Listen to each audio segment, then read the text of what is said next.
White Skull, a band who published 11 studio albums in 30 years, so there's plenty to talk about, especially since they are seriously underrated outside their home country, Italy, and many viewers may not be so familiar with them.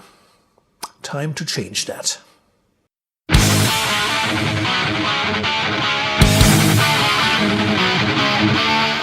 Simple choice for the ranking, the only White Skull album I don't really like. This album has a concept from the science fiction area. Musically it's also quite different from earlier works, going more into the German heavy metal direction. The band had been joined by new lead guitarist Danilo. Maybe that was a reason for becoming more melodic and guitar orientated.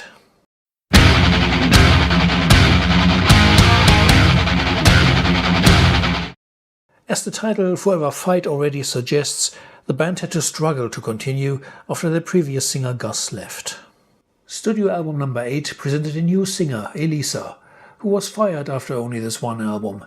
She's challenged here to do both melodic and aggressive stuff, and in my view she handles the latter best, for example in the title track. The main problem is not the singing, I believe, but that the band seemed unsure where to go with their new frontwoman. So they tried a variety of things, including more keyboards. As a result, Escape, for example, sounds too much like the typical Italian power metal, something White Skull had avoided on most of their albums. I like A Mother's Revenge. This is a bit more Iron Maiden style. The hard and rhythm-orientated Spy is an entirely different affair again. There are several good songs, but somehow they don't make a round album.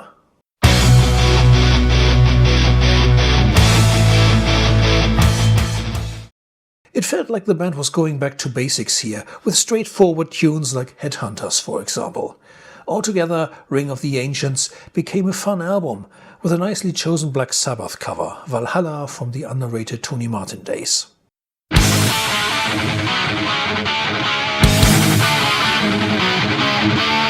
The first album, way back in 1995, on Italian independent label Underground Symphony. It's a bit softer, catchier, almost easygoing compared to later releases.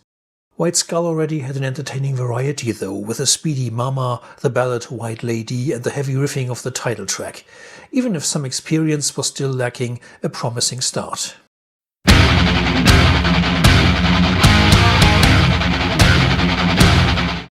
The second studio album was the first White Skull album I ever bought.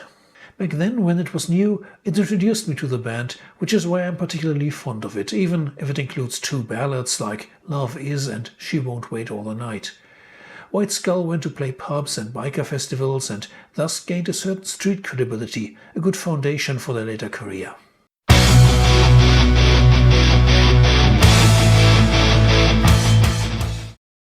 In December 2011, the original singer Federica returned to the band after 10 years of absence. But that doesn't mean that the band was immediately back to their finest form of the late 90s. Under the Flag is okay, but none of the best. Red Devil was a perfect choice for single. On the other hand, some tunes like War After War or Nightmares sound too nice for their dark subjects. You Choose shows some thrash influences, which reminds me that I would have liked some more of this heaviness. Finally, the cover artwork looks really cheap.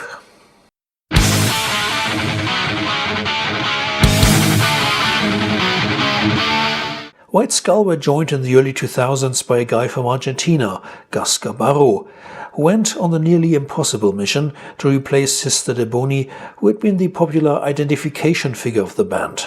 The guys made a strong effort on the Dark Age though to support him with exciting new songs instead of ancient Rome dealing with the Spanish Inquisition this time. Nobody expects the Spanish Inquisition! Therefore I think the Dark Age remained the best album from this period. For the record collectors out there, White Skull actually recorded two different versions of this album. Locomotive Records thought at the time it might be a good idea to have a Spanish language version, also for the South American market. This version with alternate vocals is available under the title La Era Oscura.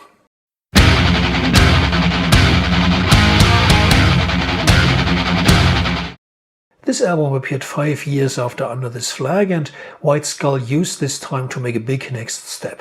Will of the Strong is more epic, and also the listening experience is more smooth, like the songs really belong together on the same disc. even if the stories they tell are collected from different centuries.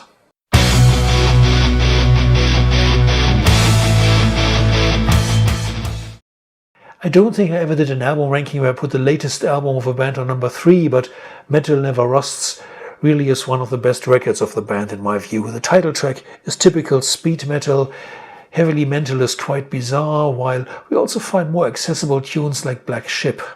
Maybe Pirates have been done too often recently, but White Skull have a variety of different subjects. For example, Pay to Play criticizes the business problems bands have to cope with when they want to play festivals. Don't just take my word for it. Most but not all reviewers were positive. I give you a few quotes now, but in any case, check it out to make your own opinion. The new album is blessed by renewed and powerful energy that bounces from song to song with a level of intensity and magnitude superior to all previous albums, because, when forged with passion, true metal never rusts. It tells you pretty much everything you need to know. That White Skull put out 3 albums in the last decade, and nobody really noticed. They seem like a band who have long passed their sell-by date, and don't seem to have any idea how to write actual metal songs anymore. The disc offers 10 new metal songs with everything a banger's heart could desire. It doesn't matter whether it's the lead single Skull in the Closet, a catchy sing-along hit with a killer chorus, or the anthemic title track. White Skull distribute musical wow experiences in packs of 10. All in all, a powerful, straightforward, varied and captivating metal disc that leaves nothing to be desired. Metal Never Rusts is a very interesting album from a very interesting band. First of all, the lyric content is first-rate and captivating, that will engross the listener throughout. Musically, it's a roller coaster ride of twists and turns, from metal to progressive to symphonic, with vocals that can only be described as seductive. There was plenty of hard rocking, teased with some moments that are theatrical and ethereal. This is a definite musical thrill ride, a must listen.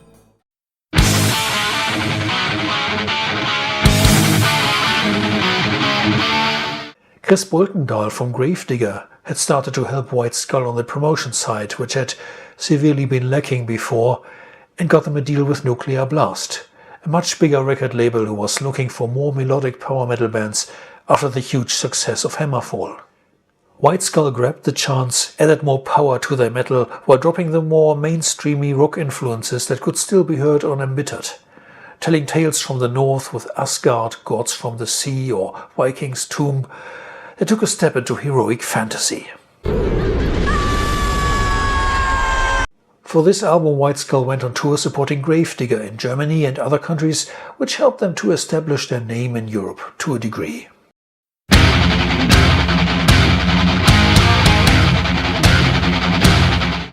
A worthy follower for Tales from the North was hard to create, but White Skull managed to do so by a more ambitious writing effort with strong concept ideas. The Roman Empire, In Caesar We Trust, Anubis the Jackal, Cleopatra.